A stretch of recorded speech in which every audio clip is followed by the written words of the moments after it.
Oh, up the hill of beans.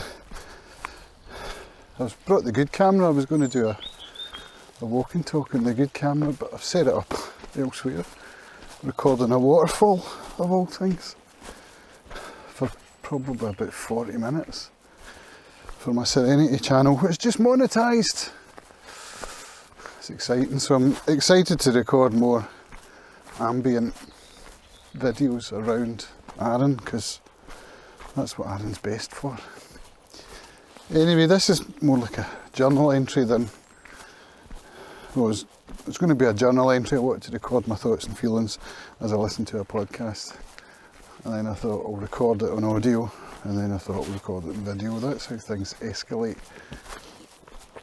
So, to do with conservatism and Christianity, you know, two light topics. Oh, heavens above.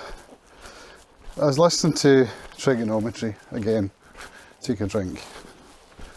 They've got one, a guest called Calvin Robinson. I think this was recorded about a year ago. I'll put a link down below and you can check it out. And it's all to do with Anglicanism and wokeness and liberalism versus conservatism, and these are all topics that I'm thinking a lot about at the moment, as you might know if you've been watching my channel for any length of time. And it got me thinking about my own upbringing as a Christian and what that means to me now, and how I've got to this conclusion that, well, I haven't concluded anything yet, so you see where this takes me, and if you want to hear if any conclusions reveal themselves, stick around till the end. Sunday school as a kid. Mum was Christian, went to church. Dad wasn't. Even up until my mum died, she continued with her faith, and she would have cassettes of church services delivered to her when she was getting towards the end of life and she wasn't able to attend anymore.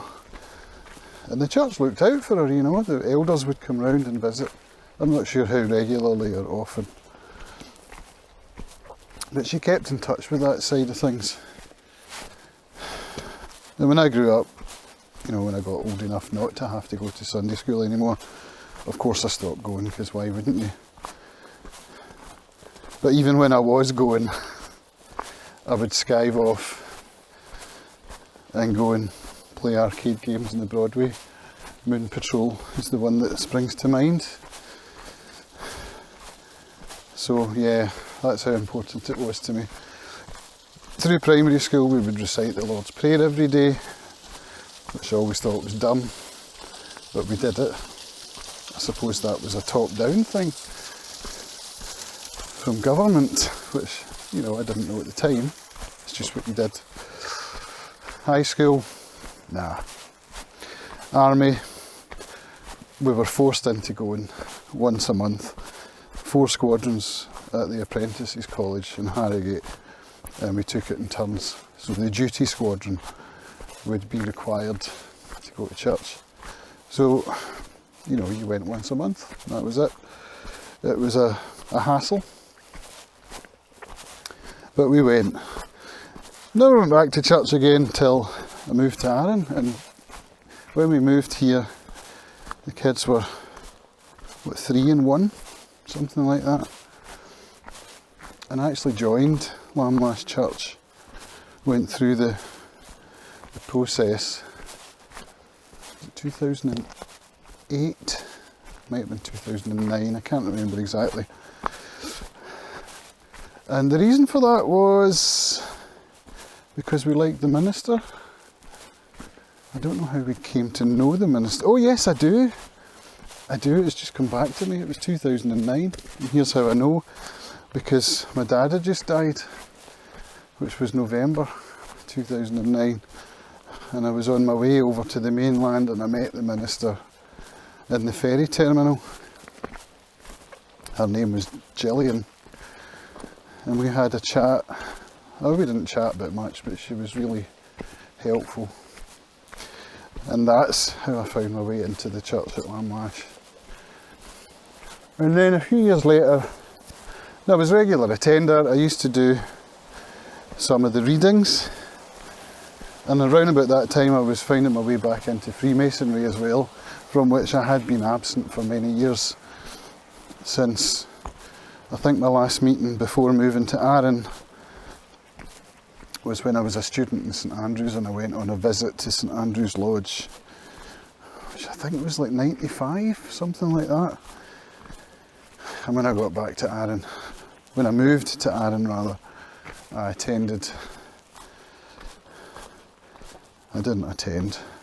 went to the local lodge, because when I was working at the post office, I learned that the Royal Mail manager next door was a past master of the local lodge, and we got chatting about it, and he said, why don't you come and visit? And I went along, and that's how I got back into Freemasonry. And over the years I've pondered the reasons for that as well. So I'm coming to some conclusions about that based on studying conservatism and listening to Calvin's interview. So yeah, the church, I quit. I gave up because I kind of came to the conclusion that spirituality was important, but organised religion was stupid. Or maybe not stupid, but it wasn't for me. I saw a lot of hypocrisy, etc. I don't need to go into that, but I stopped going to church, but I kept going to the Masons. And for those that don't know, to become a Mason you need to have a belief in a supreme being or God, and I think that's why I always found common ground between not Masons and church, but Masons and Alcoholics Anonymous. And that's kind of where my spiritual faith grew into something that I began to rely on, which in AA is called your higher power, and God is mentioned in the steps a few times. And I think the AAs as an institution has a lot of similarities with the institution of Freemasonry. I've always felt that, and I've often wondered why. So that's part of what this thought process is all about as well. Because AA grew me, or AA helped me to become sober, and I got sober through following the teachings of AA, which was that I'm not alone, I have a higher power, and I have communion with other members of the group. We have a safe space where we can share and discuss, and also read from the big book, which is a Bible. It's very dogmatic, or doctrinaire maybe is the better word. And that was okay, because I think without that rigid structure, I don't know that I would have been able to stay sober. But I did, and I have for over 17 years now, at least sober in the sense that I haven't picked up a drink. But the tenets of AA, the morals that we learn in Freemasonry, and the morals that we learn from Christianity, they're all compatible. I think they all point to the same place, they all provide the same. What do they provide? The same rules for living a good life, the same path to believing that we're not alone, that there's something bigger than us, that narcissism has no place. And I think alcoholics, particularly, maybe addicts in general, suffer from low self-esteem, narcissism, solipsism, egotism, all of these isms that I think we're seeing now come to fore in the educational institutions. I think this is where wokeness is coming from. That's a bigger discussion though. I'm not going to get into that here. What I'm coming to, the conclusions I'm coming to now are that through a knowledge of Christianity as a kid, which became Freemasonry, which then became Alcoholics Anonymous, which led me back to the church in some ways, which then caused me to stop attending church because AA taught me about spirituality, not religion. And I think I didn't really understand what religion actually meant. I suppose in some ways AA is a religion. There are all these different institutions that are helping me to be a better person. And now that I no longer attend AA, it's been quite a while now since I did that, I think this search, or this hunger for knowledge, and as far as the culture wars go, this search for identity, I think it's all part of the journey for me. So that's why I think this self-seeking that I'm doing through researching the culture wars, through learning about politics for the first time, through coming to understand what is meant by conservatism, because I didn't have a clue what any of that meant even 2 or 3 months ago. I didn't know what liberalism was. I was quite poorly educated on that front. So I'm educating myself, and through this process of education and research, I think it's helping me to figure out who I am and to become closer to the kind of person I want to be, which is to be more loving, more supportive, to understand that I'm part of something bigger than myself, which is something that I get in a very big way from Freemasonry, is that being part of something bigger than myself and something that teaches morals and gives rules for living in exactly the same way that AA does. It's important to me, and so for that reason I need to get rid of this egocentric resentment that I feel when I have to go out and practice a degree for a candidate, or it's about honour. This is a concept that I've learned a lot about through reading Yoram Hazony's book Conservatism: A Rediscovery, and listened to his interviews with Jordan Peterson and on TRIGGERnometry. He talks about honour as a conservative value, about honouring your parents is a big one.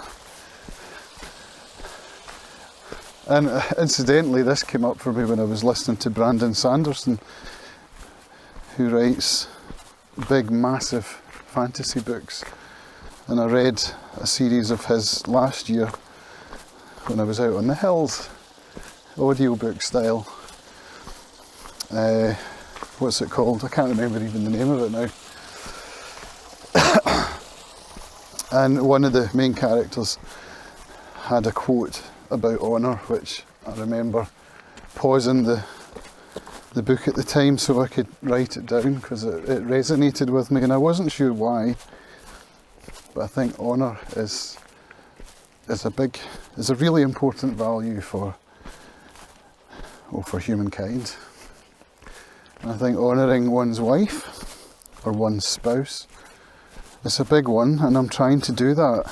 It's something that I'm becoming conscious of doing better, which is affecting me. And this is another idea that I get from AA, is that service is the best way, service to others is the best way for keeping oneself sober. And I'm finding that that's true. Getting away from the narcissistic, self-seeking solipsism,